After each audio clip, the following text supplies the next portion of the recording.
In the heart of Boston's tumultuous metropolis, a clandestine sanctuary existed. A tenement apartment, cramped and worn, cradled Detective Samuel Hawthorne, a relic in his own right. As unassuming as the man himself, the place was littered with the shrapnel of a life lived and yet haunted by ghosts that lingered unseen.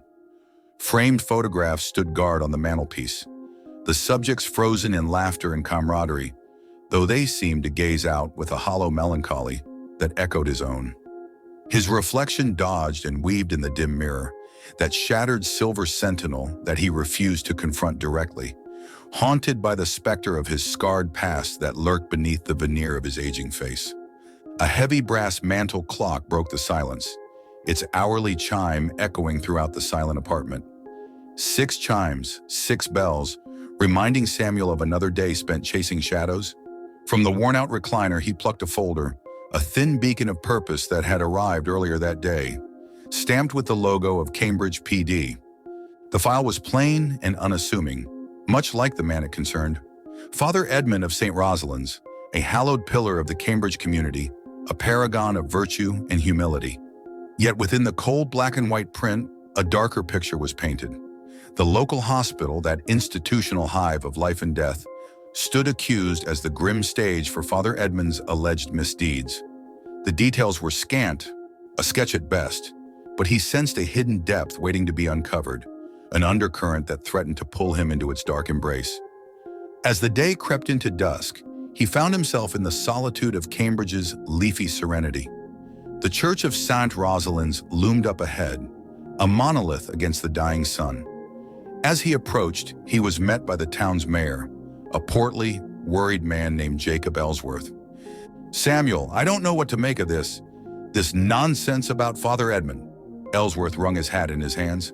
"The father, he's a good man, a beacon of hope for this community." "Mayor, truth has a way of being stranger than fiction."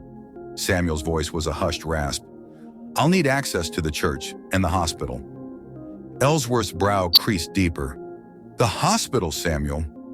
Why on earth would—" "Please, Mayor, just trust me." The mayor nodded, his plump cheeks trembling with worry. As he watched Ellsworth amble away, the silhouette of St. Rosalind's beckoned, an ominous specter in the failing light. An unsettling sensation prickled at the back of his neck as he stepped towards it, his shadow swallowed by the looming edifice. The tale of Father Edmund in the hospital was but a prologue to the enigma, a dim beacon of purpose guiding him deeper into the labyrinth of a mystery that promised a return to the dread and horror that he had once fled. A paradox of stone and silence, St. Rosalind's Church stood on the edge of Cambridge like an age-old sentinel, its majestic form awash in the first light of day. Samuel stood before it, his seasoned eyes drinking in the imposing facade, with its weathered masonry whispering tales of bygone eras and forgotten prayers. Within the hallowed walls, a congregation gathered, their heads bowed in prayer, their whispers trailing off into echoes. He couldn't shake off the sense of being watched, even though every eye was ostensibly shut in prayer. He found his gaze drawn towards Father Edmund, a lighthouse amidst a sea of faith, his voice rising and falling with the rhythm of practiced verses. The parishioners emerged from their prayerful introspection like butterflies, breaking free of their chrysalis, their eyes glassy and serene. He moved among them, like a shadow slipping through beams of light, his intuition prickling like static in the air. "Detective Hawthorne, I didn't expect to see you at service." Father Edmund approached him, his voice soft, like the rustle of autumn leaves. "I thought I'd get a taste of the good word, Father," Samuel replied, his gaze unwavering. Their conversation meandered through pleasantries and community affairs, but Samuel felt an undercurrent of something else, a distant hum, a vibration beneath the veneer of the holy man's calm demeanor. There was a glint in Father Edmund's eye, an alien intensity that was out of place in the soft, candlelit ambience. His days became an echoing cycle of hospital visits, interrogating medical staff, interviewing patients, their recollections punctuated by potent silences. Their narratives revealed a disconcerting pattern. A patient named Alice, who was once vivacious, returned from surgery morose and detached. A usually jovial janitor, Robert, became eerily solemn post his appendix surgery. Their personalities altered, a spark of alienness in their gaze that he couldn't quite shake off. In the solitude of his apartment, he wrestled with his findings. He pored over medical records, scrutinizing anomalies, his mind reaching out to weave together disparate threads. As he fell into a restless sleep, his dreams were plagued with shadowy figures moving in silent synchrony, their gazes distant, their whispers a susurrus of disquiet. He awoke with the taste of dread on his tongue and an urgency in his heart. The cloak of mystery was beginning to slip, revealing glimpses of an unimaginable truth, a darker world cloaked within the confines of the ordinary. A dreadful anticipation nestled itself within him, propelling him into the next chapter of his investigation. Samuel found himself on the threshold of the local hospital, a structure that pulsed with the ebb and flow of life, its breath the constant hum of machinery. The sterile scent of antiseptics and anxiety hung heavy in the air, a bleak tapestry that bore the stains of pain, resilience, and the peculiar paradox of human existence. It was here he hoped to pull the final loose thread, unraveling the ominous quilt that had draped itself over Cambridge. His quest led him into the labyrinth of the hospital's underbelly, its sterilized hallways and stark fluorescent lights casting long, impersonal shadows. He moved like a specter, his gaze alert, his senses primed to discern the unseen. He found himself drawn to the operating room, its cold metallic heart humming with a cadence that echoed the sinister pulse he'd felt within the church. In the unsettling silence, he could almost hear the echo of whispered confessions of pain, the low hum of anesthesia pulling consciousness into oblivion, and the cruel rhythm of surgical tools dancing upon vulnerable flesh. In the eerie quiet, he discovered an object that did not belong in the room's sterile palette, a small iridescent shard glinting ominously under the harsh surgical lights.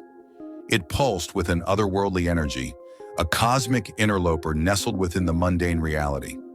As he held it, a sense of dread seeped into him, cold as the operating table, heavy as the silence of an empty ward. The shard, when brought under scrutiny, revealed itself as an alien parasite, a being of unthinkable origins that fed not on flesh, but on spirit. It was drawn to the trauma of the patients, thriving in the weakened spirits.